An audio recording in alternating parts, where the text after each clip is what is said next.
আর ঠান্ডায় আমাদের ক্রেভিং কেন এত বেড়ে যায়? আপনি কখনো এটা চিন্তা করে দেখেছেন? হাই, আমি সৌমিক, আপনার ফিটনেস এবং লাইফস্টাইল কোচ। আমার লক্ষ্য হচ্ছে 1 লাখ পরিবারকে সহজ হ্যাবিটের মাধ্যমে পরিবর্তন করা।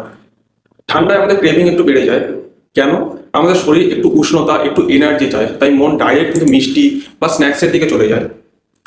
শীতে এবং শরীরে জলও কিন্তু কম থাকে, তাই ইমিডিয়েট স্যাটিসফ্যাকশনের জন্য, এনার্জি পাওয়ার জন্য কিন্তু মিষ্টির প্রতি একটা ক্রেভিং চলে আসে। তাই সহজ 3টে উপায় বলবো, যেগুলো সাহায্যে কিন্তু আপনারা এটা কন্ট্রোল করতে পারেন ক্রেভিংটাকে। কি কি? 1 নম্বর হচ্ছে ডাল ভাত, খিচুড়ি, স্যুপ ইত্যাদি উষ্ণ জাতীয় খাবার, মানে একটু হট খাবার কিন্তু আমরা অ্যাড করতে পারি, তাতে শরীর কিছুটা হালকা এনার্জি পাবে। এনার্জির সাথে সাথে মানে যেহেতু একটা উষ্ণ হচ্ছে, তাই একটু এনার্জি পাচ্ছে। 2 নম্বর কি হচ্ছে, হাইড্রেশনের দিকে কিন্তু অবশ্যই ফোকাস রাখতে হবে, কারণ ঠান্ডার সময় কিন্তু আমরা একটু জল কম খাই, তাই ক্রেভিং কিন্তু বাড়তে পারে। ওকে।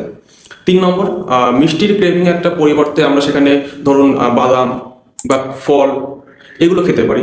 মেইনলি শরীরের সিগন্যালটা কিন্তু বুঝতে হবে, সিগন্যাল যদি বুঝতে পারি তবে কিন্তু ক্রেভিংটা কন্ট্রোল করতে পারবো। তাই ক্রেভিং কন্ট্রোল করা, যদি এরকম আরও কিছু টিপস জানতে চান, আরও কিছু জিনিস জানতে চান, তাহলে কমেন্ট করুন ক্রেভিং, অথবা হোয়াটসঅ্যাপ করুন এই নাম্বারে, আমি আপনাকে ডিটেলসে বলে দেবো। আর অবশ্যই এই রিলটা আপনার পরিচিত সার্কেলের মধ্যে শেয়ার করে দেবেন, যারা এই ব্যাপারে জানতে চাইছে আরও।